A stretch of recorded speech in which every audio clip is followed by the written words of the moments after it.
Innallaha ya'murukum an tadbahu baqarah.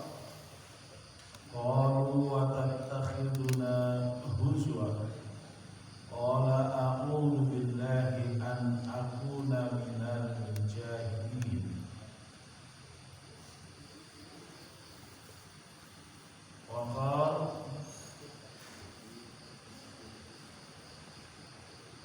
wa in qataltum nafsan fadaratum fiha wallahu mukhrijum ma kuntum taktumun wa qul nadribuhu bi ba'dihha kadzalika yuhyil mauta wa yuriikum ayatihi la'allakum taqilun. Sadaqallahul azim. Allahumma arhamna bil Qur'an. Ma'asyiral muslimin wa zumratal mu'minin hafizahumullah. Bapak-bapak, ibu, saudara-saudara kaum muslimin dan muslimat jamaah salat subuh Masjid Al-Munawwarah yang dirahmati Allah. Alhamdulillah atas izin dan perkenan Allah Subhanahu wa taala, pada pagi hari ini kita bisa datang ke Masjid Al-Munawwarah yang mulia ini untuk melaksanakan sholat subuh berjamaah. Mudah-mudahan sholat kita dikabul oleh Allah Subhanahu wa taala. Dan mudah-mudahan ganjaran kita dipenuhkan oleh Allah, yaitu ganjaran pahala bagi orang yang sholat subuh berjamaah di masjid, yang ini diberikan oleh Allah kepada orang-orang yang beriman. Karena bagi orang-orang munafik paling susah pergi ke masjid untuk sholat isya dan sholat subuh. Dan Rasul menyatakan, kalau manusia tahu betapa besarnya pahala sholat isya dan subuh berjamaah, pasti mereka akan datang ke masjid walaupun dengan merangkak. Jadi kalau seandainya kita hanya bisa datang ke masjid dengan merangkak pun, itu pasti akan dikerjakan. Apalagi kalau kita jalannya tidak enak, apalagi kita pakai mobil yang tidak ada alasan untuk tidak datang sholat subuh berjamaah. Karena apa? Saking gedenya pahala. Di antaranya Nabi mengatakan, man sholat subaha fi jama'atin ka'annahu sholat lailan kullahu. Siapa yang melaksanakan sholat subuh berjamaah di masjid, maka dia bagaikan telah melaksanakan sholat sunnah lain semalam suntuk. Malam suntuk itu apa? Habis isya sampai jelang subuh. Tidak berhenti-berhenti itu sholat. Tapi itu seimbang dengan itu adalah kita sholat subuh berjamaah. Walaupun semalam mungkin kita tidur aja. Yang kedua juga Rasul mengatakan, man sholat subaha fa huwa fi dhimmatillah. Siapa yang sholat subuh berjamaah, maka dijamin atau dia mendapatkan jaminan dari Allah Subhanahu wa taala, berupa jaminan kesejahteraan dan jaminan keamanan. Jaminan kesejahteraan fi dhamanillah dan jaminan keamanan fi amanillah. Dan Rasulullah sallallahu alaihi wasallam pernah berdoa, Allahumma barik li ummati fi bukuriha. Ya Allah, berkailah umatku pada subuh pagi hari. Tentunya mereka yang taat, mereka yang sholat subuh berjamaah, yang mereka sempurnakan di masjid itu sampai syuruk, sampai waktu syuruk, lalu dia tutup dengan sholat isyraq. Ya, sholat isyraq itu ya kurang lebih ya setelah syuruk, dan nggak langsung syuruk langsung sholat, tapi ada setelahnya, mungkin 5 menit, 10 menit, ada yang bilang 5 menit. Jadi berbahagialah kita yang terpilih untuk datang ke masjid subuh berjamaah. Hadirin yang dirahmati Allah, pada kesempatan pagi ini saya ingin sampaikan satu materi berjudul misteri pembunuhan di masa Nabi Musa alaihissalam. Jadi kalau hari ini lagi ramai pembunuhan 6 laskar FPI yang sudah diakui oleh institusi, bahkan sudah direkonstruksi, tapi pembunuhnya nggak dimunculkan. Biasanya kalau rekonstruksi itu pelaku. Ini pelaku yang membunuh yang ditampilkan kurban. Masalahnya kurban itu yang dianggap sebagai pelaku, tapi kurbannya mati. Jadi ini agak ruwet. Tapi prinsipnya siapa yang membunuh, nah itu nggak ketahuan. Coba diberitahu itu petugas, ada berapa orang kita nggak tahu. Yang ketahuan yang terbunuh 6 orang, yang membunuh berapa orang nggak tahu. Nah ini kan jadi misteri. Bagaimana misteri pembunuhan di masa Nabi Musa? Allah Subhanahu wa taala berfirman dalam surah Al-Baqarah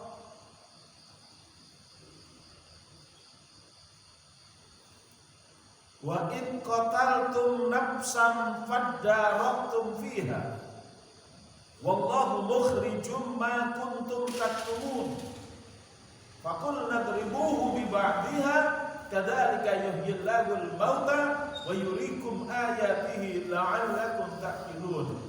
Surah Al-Baqarah 72-73. Ini yang mengungkapkan tentang terjadinya pembunuhan yang misterius di zaman Nabi Musa, dan ditanyakan kepada Nabi Musa siapa yang bunuh.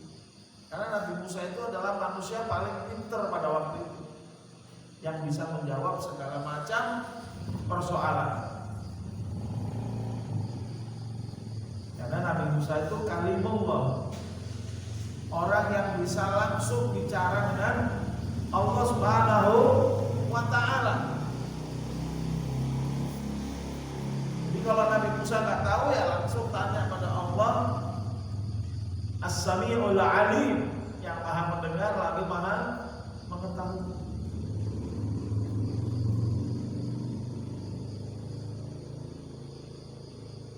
Wa in qataltum nafsan, dan ingatlah ketika kalian membunuh seseorang. Yang terbunuh cuma 1, bukan 6, 1 aja.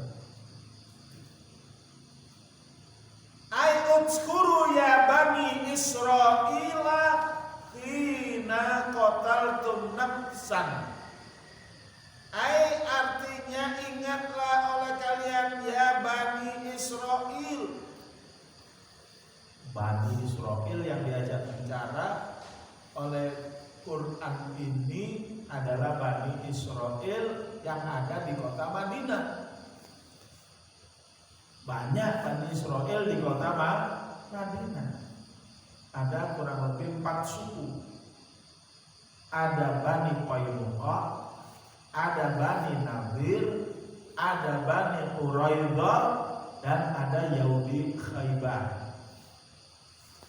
Ini yang semua dibacakan oleh Rasulullah ayat ini kepada mereka. Wa in qataltum, dan ingatlah ketika kalian membunuh nafsan seseorang. Kalian maksudnya di sini Bani Israel. Yang membunuh itu siapa? Nenek moyang kalian di zaman Nabi Musa alaihissalam, 2000 atau 3000 tahun sebelumnya. Faddaraktum fiha ay takhasamtum wa tadafa'tum bi sya'niha. Yang kemudian heboh, terjadi silang pendapat takhosumtum kalian berkonflik, yaitu nenek moyang Bani Israel di Madinah adalah Bani Israel di zaman Nabi Musa. Siapa sih Bani Israel? Siapa sih Israel? Bani Israel artinya anak keturunan Israel. Siapa sih Israel? Israel adalah Nabi Yakub. Nabi Yakub itu putranya Nabi Ishak. Nabi Ishak putranya Nabi Ibrahim alaihi wassalam. Nabi Ibrahim alaihissalam punya putra namanya Ishak dari Siti Sarah. Dari Siti Hajar punya putra namanya Ismail. Ismail dan ibunya ditaruh di Mekah, yang kemudian menurunkan orang-orang Arab sampai baginda Rasulullah Shallallahu Alaihi Wasallam. Sedangkan di Palestina itu Siti Sarah punya anak Ishak setelah kelahiran Ismail.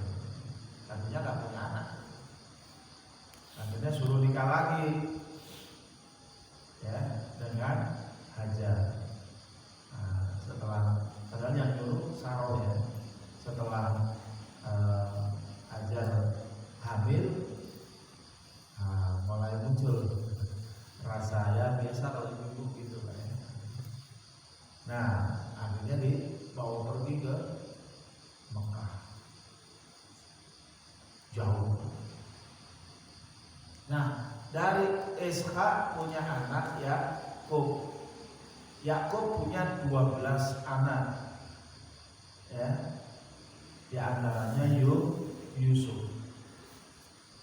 Lihat aja ayatnya di dalam surat Yusuf. Ya abadi inni ra'aitu ahada asyara. Ya. Wahai bapakku, aku melihat dalam mimpiku ada 11 bintang. Ahada asyara kaukaban wasyamsa wal qamara li sajidin. Itu ayatnya yang menunjukkan bahwa saudaranya Yusuf itu 11. Berarti plus Yusuf ada berapa? 12.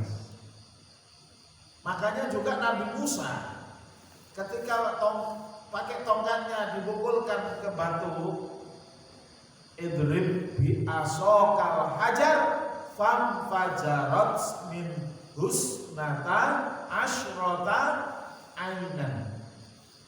Pukullah batu itu wahai Musa dengan tongkatmu, maka terpancarlah 12 mata air. Ya. Jadi 12 mata air itu untuk Bani Israel, turunan dari Nabi Israel atau Nabi Yakub. Jelas ya? Nah, itu terus turunan sampai hari ini ada. Nah, kita ceritanya ini sampai di masa Rasulullah di kota Madinah. Nah, itu nggak tahu kita turunan keberapa ya. Yang jelas di sana ada namanya apa tadi? Bani Qaynuqa, Bani Nadir, Bani Quraidah dan Yahudi Khaybar. Itu semua adalah turunan daripada Bani Israel. Makanya dalam Al-Baqarah kan, surah Al-Baqarah itu surah Madaniyah, diturunkan oleh Allah di kota Madinah. Jadi kalau dibilang wa'id qatal tum nafsan, tum itu siapa? Tum adalah Bani Israel. Nah, ini ditafsirkan dan Sofatul Tafsir ay udskuru ya Bani Israel khina qataltum nafsan. Ketika kalian membunuh seseorang. Siapa seorang? Ya seorang di antara Bani Israel di masa Nabi Musa. Fadaratum fiha ay takhasumtum wa tadafa'tum bi sya'niha. Maka kalian saling berkonflik, saling tuduh, saling bela, ya apa namanya? Membela diri. Bisya'niha, dari perkara itu, yaitu siapa ini yang bunuh, karena gak ketahuan siapa yang terjadinya kapan, nggak ada saksi pembunuhan itu. Dan pelakunya nggak ngaku, ini penting. Pelakunya nggak ngaku. Kalau hari ini pelakunya nggak jelas, tapi atasannya ngakui. Tapi siapa yang ini? Petugas. Siapa orangnya? Disembunyikan. Apa ininya? Kesejajarannya nanti kita lihat. Tapi ini pelajaran. Wa asbaha kullu fariqin yadfa'u tuhma an nafsihi wa yansibuha li ghairihi. Maka setiap kelompok membela diri dari tuduhan pembunuh. Biasanya kan kalau terjadi pembunuhan itu pasti yang bunuh kan orang, ya kan? Kalau terjadi pembunuhan, ada korban, orang dibunuh, yang bunuh biasanya orang. Karena kalau hewan itu nggak punya naluri membunuh manusia. Hewan itu baru membunuh manusia kalau mereka membela diri dan kepergok istilahnya. Ular kalau nggak kita ganggu nggak akan membunuh kita. Bahkan harimau kalau nggak kita ganggu nggak akan membunuh kita. Kalau kita full ya, ini apa namanya, makrifat kita kepada Allah Subhanahu Wa Taala, umpama di hutan ketemu harimau, cukup kita. Hasbunallah wa ni'mal wakil. Ya, kita sebut asma Allah, saya kira singa, harimau, ular tahu diri semua. Ya, apalagi kalau kita sanggup bicara kepada dia. Biasanya kan kita takut duluan. Kalau orang takut duluan bisa ngomong nggak? Bapak-bapak pernah nggak mimpi ketakutan? Begitu kan nggak bisa. Baru sadar gitu baru. Nah, biasanya mau ngomong nggak bisa. Tercekat. Nah demikian juga orang takut. Nah, kan ada orang yang takut, begitu takut langsung pingsan, ada. Begitu takut langsung ya terkencing-kencing, ada, ya kan? Tapi kalau orang yang tenang, karena marifatnya yang tinggi pada Allah, dia masih bisa ngomong. Cukup dia sampaikan, ya wahai macan, engkau adalah hamba Allah, sama seperti aku adalah hamba Allah. Sesama hamba Allah dilarang saling menuduh, ya gitu aja. Insya Allah minggir nih, ya. Asal betul-betul makrifat kita kepada Allah tinggi. Makanya pentingnya kita sholat, ya. Itu kan untuk makrifat kepada Allah. Perintah Allah pada Nabi Musa, aqimis sholata lidzikri, ya, tegakkan sholat untuk ingat kepada. Jadi selalu ingat kepada Allah. Nggak apa-apa seandainya kita mati dimakan macan. Ya berarti Allah berkehendak bahwa ya kita dimatiin oleh macan. Mungkin macannya lagi kelaparan, gitu. Dan kita memang sudah sampai ajal kita. Nah.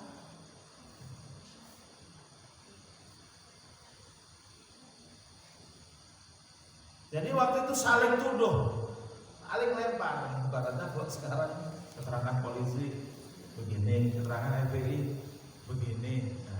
Kita jadi masih bingung nih, yang benar yang mana? Memang harus bentuk TGPF, ya, tim gabungan pencari fakta, ya. Yang diharapkan tentu adalah independen, objektif, netral, betul-betul hanya untuk mengungkap kebenaran. Kalau hakim memang begitu, harus mendengar dari dua pihak.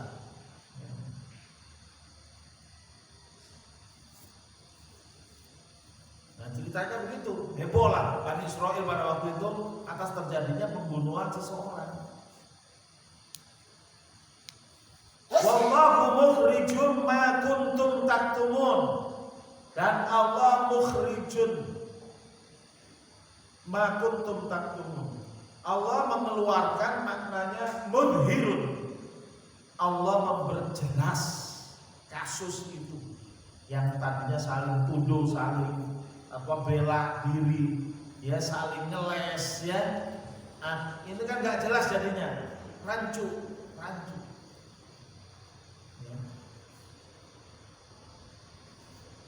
Allah memperjelas ma kuntum taktumun, apa yang kalian sembunyikan.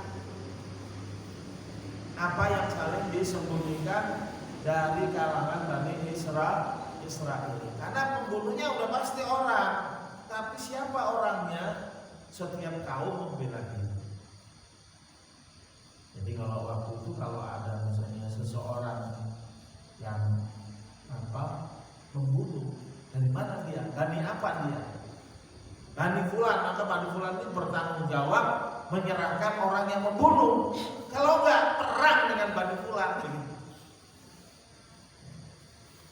Jadi waktu itu perbaniannya kuat, persukuannya kuat. Kalau sekarang kan, ya terutama suku-suku besar atau bangsa besar sudah nggak jelas. Misalnya orang Jawa itu nggak jelas. Orang Sunda itu nggak jelas sukunya. Tapi kalau misalnya orang Padang mungkin masih jelas sukunya, ya. Atau orang Batak itu sukunya masih jelas, ya. Ada Siregar, ada ya Nasution, ada ya Pasaribu, macam-macam itu masih ada. Tapi kalau orang Jawa kayaknya udah gak ada. Nah waktu itu begitu jelas, sehingga saling ngeles, saling tuduh. Tapi Allah menjelaskan, mengurai masalah tersebut. Wallahu mukhrijun ay mudhirun. Allah yang menampakkan ma kuntum taktumun, apa yang kalian sembunyikan. Man qatalaha, siapa sebenarnya pembunuh itu? Siapa pembunuh? Pada ayat berikutnya diterangkan faqul nadribuhu bi ba'diha kadzalika yuhyillahul mauta wa yuriikum ayatihi la'allakum taqilun. Nah, ini cara Allah mengungkap pembunuhnya. Faqulna, maka kami katakan idribuhu, pukullah. Al-qatil hu di situ sebagai objek maf'ul bi, dia itu al-qatil atau al-maqtul, yaitu orang korban yang dibunuh, mayit. Maktul yang terbunuh, al-qatil atau al-maqtul sama. Kalau al-qatil baru pembunuh, tapi kalau al-qatil maksudnya sama dengan al-maqtul yang dibunuh.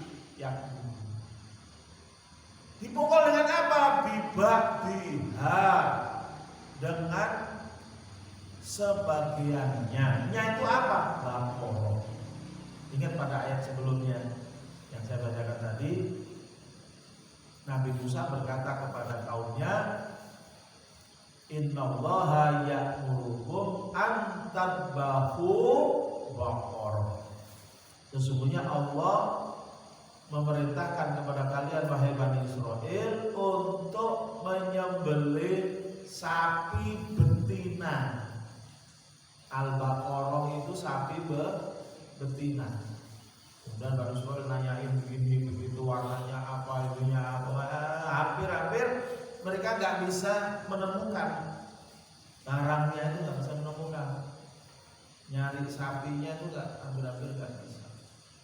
Makanya kita juga dilarang untuk terlalu banyak bertanya yang akhirnya akan mempersulit kita sendiri. Kalau ada hukum syariat, ya udah laksanakan aja apa adanya, nggak usah nanya ini itu sampai mempersulit. Prinsipnya semua perintah Allah dikerjakan sesuai dengan kemampuan. Ittaqullaha mastata'tum. Bertakwalah kalian kepada Allah mastata'tum, semaksimal mungkin yang bisa kalian lakukan. La yukallifullahu nafsan illa wus'aha. Allah tidak akan membebani sesuatu kecuali dengan ya apa namanya usaha, masuk dalam bahasa Indonesia sesuai dengan usahanya gitu kira-kira ya. Mirip kata-katanya usaha. Wus itu artinya mengeluarkan kemampuan semaksimal mungkin.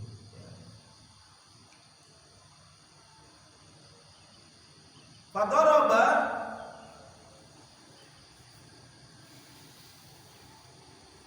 di lisaniha, menurut tafsir Jalalain, maka mayit itu dipukul dengan lidah dari sapi yang disembelih. Au ajaba dambaha. Ada juga yang menyatakan dipukul dengan ekor sapi yang sudah disembelih. Dan tafsir Ibnu Abbas dikatakan di ba'diha maknanya bi'udhuwin min a'dha'iha, dengan salah satu anggota badan dari sapi itu. Wa yuqalu bidambiha, yang mengatakan dengan ekornya.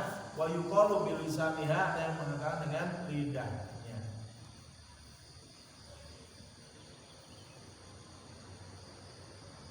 Sofatul Tawasul mengatakan idribu al-qatil bi syai'in minal baqarah,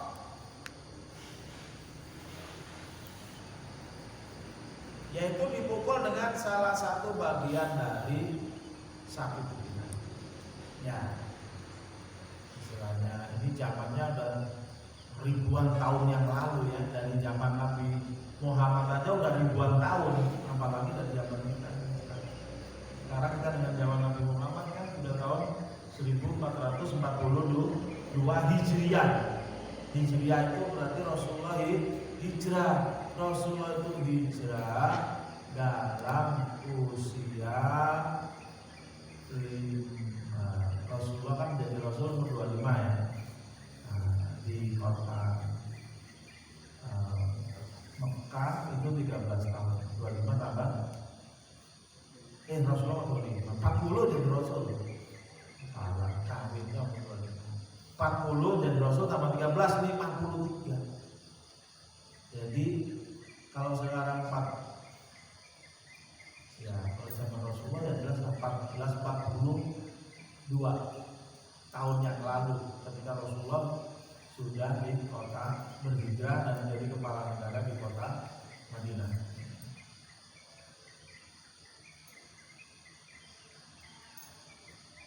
Jadi ketika Quran ini dibacakan kepada kaum Bani Israel di kota Madinah, maka dikisahkan tentang misteri pembunuhan di masa bapak moyang Bani Israel di kota Madinah, yaitu di masa Nabi Musa alaihissalam.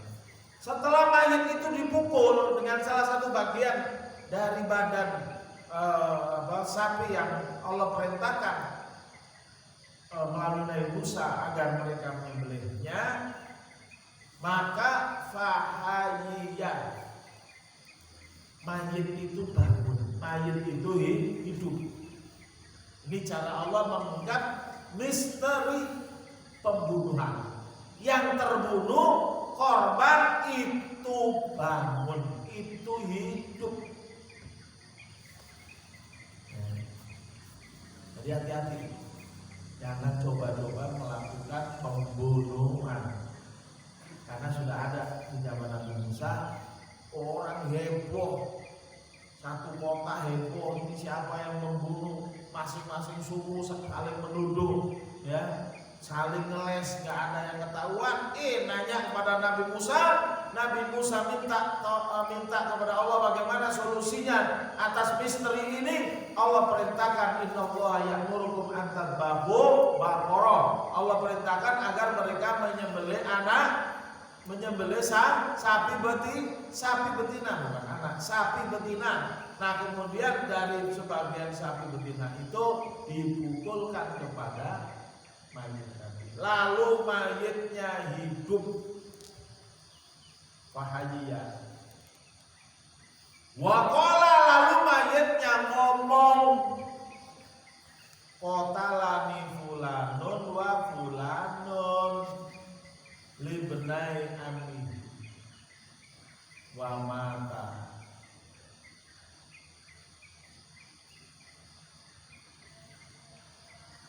Lalu bangun dan berkata, yang bunuh aku adalah fulan dan fulan, 2 orang anak paman saya. Jadi yang bunuh kan saudara sepupu, 2 orang. Kenapa? Mau ngincer harta waris. Tapi apa akhirnya? Fakurima al-miras wa qutila. Keduanya akhirnya tidak mendapatkan warisan. Karena apa? Yang bunuh dia.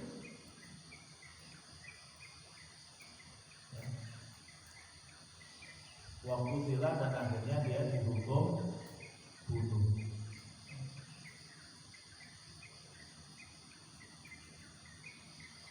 Jadi terbukanya misteri pembunuhan itu adalah dengan dipukulnya mayit dengan sebagian dari badan daripada sapi betina.